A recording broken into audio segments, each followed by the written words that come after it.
Hello everyone, Giltar here with what is essentially part 2 of my earlier video, simply called A Glimpse of Things to Come. And I mentioned in that video that I had a parcel that I had to pick up at the post office. I just came back home from the post office, and this next item I'm going to show you guys is something I'm very, very excited about. So let me just bring it into view so you guys can see this. It's basically Voltron. It says here in the box, Defending the Universe, 25 years, Voltron.com.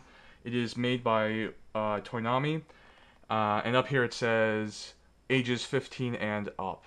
So basically, for anybody who isn't aware of what this is essentially another version of the Masterpiece Voltron toy that came out, I think 2005, which was originally all die-cast or mostly die-cast metal. I opted to go for this 25-year anniversary edition because it has plastic construction, and the reason being is that larger toys or larger figures that have a lot of metal content, in my opinion, are a little more trouble than they're worth for the most part. I prefer to have the ability to play around with my toys, my action figures to some degree. And that can simply mean, taking it up and posing it a bit and putting it on display without worry of it toppling over and breaking into several pieces. Now, with metal content in toys, it's not so bad in relatively smaller objects, but with larger things like this Masterpiece figure, I've seen quite a few reviews and read quite a few reviews of this original Masterpiece Voltron toy, in which people said that while the diecast is great for the presence, just picking it up and feeling that mass and weight in that toy, that's really fulfilling. But at the same time, it causes balance issues, and I imagine if it were ever to fall over, because of all the extra weight, it may have a greater chance of getting damaged. So all those little factors played into my decision to pick this one up instead. Again, it's the 25th anniversary version with basically it's just a plastic version of the Masterpiece figure. So I'm just gonna move this box out of frame and open it up and see what we get here. Well, actually, this is really nice too. I don't know if you guys can see this here, but basically on the top it has a handle so that you can actually use this box as both a container for the figures, but also you can carry it around if you desire. So that's a nice touch.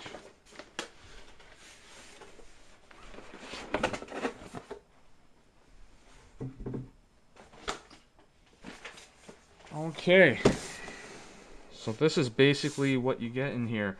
So you have the blue lion, red lion, black lion, green lion, yellow lion, so basically your Voltron lions.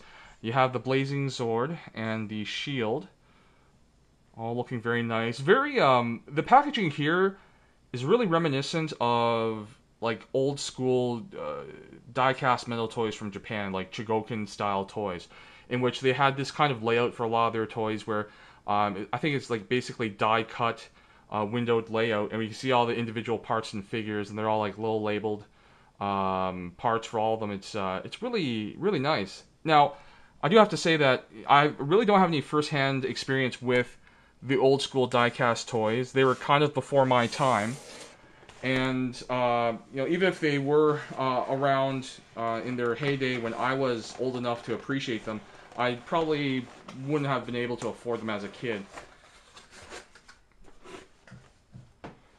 So let's see here. I'm just going to put the box over here, move the camera closer. Alright. Whoops. Sorry. So I'm just going to take the Blazing Zord out first and take a look at it.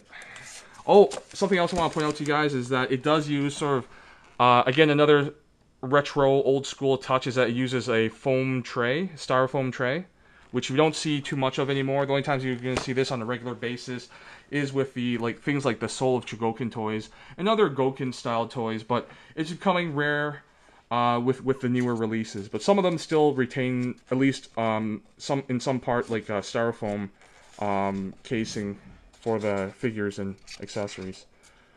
All right. So the Blazing Zord here. Let me just take it out. Very nicely done. I don't know if you guys can make it out, but it's not a chromed item. It actually has sort of a matte silver finish, which I actually prefer. I don't like the chromed look for things. It makes them look a little too shiny, a little too gaudy, and I would prefer the blazing sword, and in fact any other metal pieces as like a chrome, not a chrome, but rather a flat silvered painted part. So yeah, I'm liking this. It's quite large too. I'd say almost a foot long, maybe 8-9 inches. And the shield here, which I can't quite, oh, there it is. Very nicely done. Again, it uses a flat silver finish for the most of the item.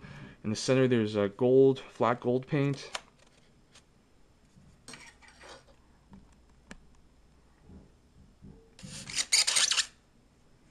And here's the green lion. Metallic paint job all over. There's kind of a, sort of a metallic flake paint for the green part of the body, and then for the legs it's a flat silver paint, and then for the head of the lion it actually uses white paint. Interesting.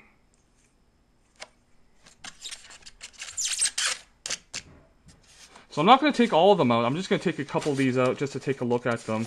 I'm going to give these guys a proper review at a later time, but for now, I'm just going to take a couple, look at a couple of the lions. Blue one. Ball jointed neck. It's very nice. Pretty good size. This is about, I'd say, 6.5, maybe 7 inches long, the body itself, and it's compacted, it's not folded out, so pretty good mass for these figures. And then like here, the mouth opens and closes, so that's nice. A hinged jaw joint.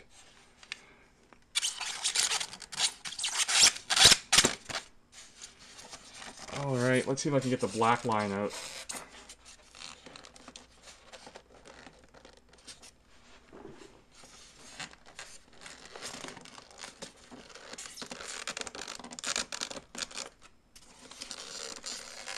Actually, that's giving me too much trouble here. But anyways, yeah, that's just a look at the very latest of my acquisitions, the 25th anniversary Voltron combinable figure. To be honest, this is probably going to be my next review. In the next several days, I'm going to sort of check this figure out, check out all the features, and put together a review for you guys. Hopefully you'll be interested in this toy. And so yeah, I hope you enjoyed this brief look at the Voltron toy. As usual, thank you very much for watching, and I'll see you guys in the next video.